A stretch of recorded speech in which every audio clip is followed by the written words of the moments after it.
This is everybody's day. This is everybody's day. I serve a God who not only rewards, but a God who also adds. What you find, He will reward you with it. What you are not looking for, He will add to you. That's my only hope, that this life will be beautiful. But if a man becomes self-preserving, he will pursue the additions and he will be distracted from the main. It's like someone abandoning studying for engineering maths and going to study Nigerian people and culture. In some schools it's 1 unit, in some schools it's 0 unit, but it's a prerequisite. So you now say, I have A in Nigerian people and culture, and I have F in engineering maths. In some schools, engineering maths is 5 units. You are already plotting your graph out of the school. You are already reducing your chances on the human front to have a life that is tangible. Because if you have F in 5 units, you will need a miracle. Especially if you are in engineering.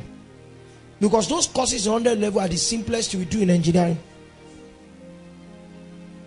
In chemical, there are some that you don't read to understand. You just recite it. You recite it. You recite it. If you miss one line, it's like they have cost you. I've shared with you, we wrote exams that when the teacher was solving it, he solved from equation 1, he got to 128. He said, I will give you this question in the exam. So we knew the question, but the question is in the exam does not start from 1. It will say from equation 42, solve for 97. So you are hanging. So because you had heard how we used to set it, that he just picks 2 random numbers. Some of us just crammed 130, 60, 90, 120, 128. We are many. We're 277. He doesn't have time. So if he says from equation 30 or equation 42, I can manage from 30. I will move a little. At least I'll get 30 to 38. Rough 42. And then the rest is between me and God. I'll make sure that my 60 is right. It will be in bold. My 90 will be in bold. And then I'm hoping that he's saying, what's this boy right? Oh, 90 is correct. He will mark me right. That's how we survived. You cannot major minors and minor in the major. But I need to announce to you that the minors are potent. They can distract. I don't know if Israel is desiring a damsel now. And the Bible says, he that findeth a wife findeth a good thing. So you can be looking for a good thing and lose out on the good God. Both of them are beneficial. Because if a damsel works with you, she will increase your approval rating. This boy's hands has touched it. But when they open your hand, it can be empty of God. So you must know that the pursuit of a damsel is necessary, but it's a minor. You will not allow pursuing that damsel to make you lose sight of Jesus. How to manage distractions is that you posture yourself in attention. Everything that is outside the communication of your sight of faith and the hearing of faith, you will consciously war against them to shut them down. What guarantees victory is your faith. Any contrary thing that comes is out. That's why I stand on my ground telling people that faith is a potent tool, but you cannot use your faith to do anything you want. It is not the nature of the givings of God. If you say it works for faith, then it must work for power. You must tell me that if God gives me power, anything I know that God will not frown at, I can use his power to do. Because I know that God uses his power to destroy his enemies. Yes or no? When I begin to use the power of God, because it has given to me, to destroy my enemies, because I know it is captured in what God can do. Not trying to check with God if this one who is a professed enemy is up for destruction or not. Then I'll be in error. Because Jesus knew that there was a possibility in God to be rescued from the cross. But he knew that that possibility was not available on the table in this particular day. He had to stay to the end. Are you with me? You'll be distracted.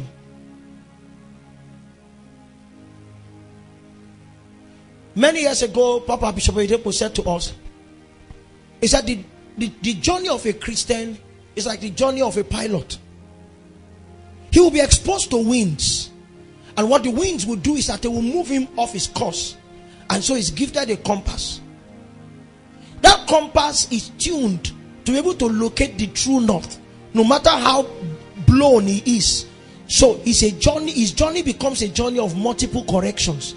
He can start going to Lagos and find himself in Port Harcourt because a wind blew. And the wind in the air is crazy. Gallop on this our road is not gallop.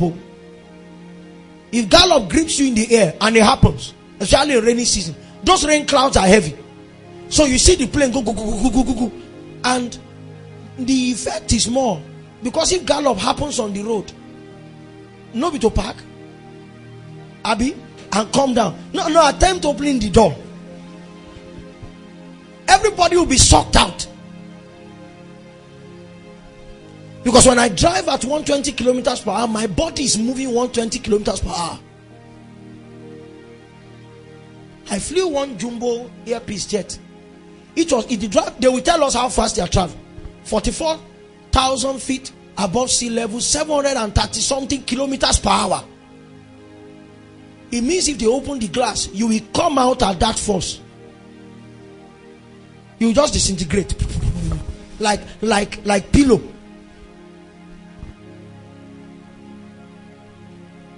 The wind will blow, but you must stay your course. You must stay your course. Mawa, you cannot survive if you don't seek for help. You need an anchor. An anchor that will ensure that no matter the blowing of the wind, my posture of existence is unchanged. My eyes is focused. My ear continues to hear what I used to hear. I'm not a big minister, even though some people think I am. I'm still a very small minister. I'm just trusting Jesus for a day of greatness. If I get there, I'm not a big minister. But there are places that we go to that, even though I have, and I say this with all sense of humility, when you compare my delivery with the delivery of other people, you know that God has helped me. I don't think it's pride if God has given you certain things to say, He has helped me. There are some things that if somebody handles and I handle it, I know that people will say, God lavished on you. But because I'm not a big minister yet, I am treated somehow. And so sometimes it touches my humanity. And I feel maybe I should build systems that make me look big. Because it's basically systemic. Hide my number a little bit more. Get like 5-6 persons that need to be contacted before they reach me. Even if it's just us. Say, first talk to Daniel. Daniel will say, well, you can't still get to him. You need to talk to Minister Motu. And we just give Motu a title. Mr. Motu is the head of internal communications. I do external communications. So she will manage internal communications.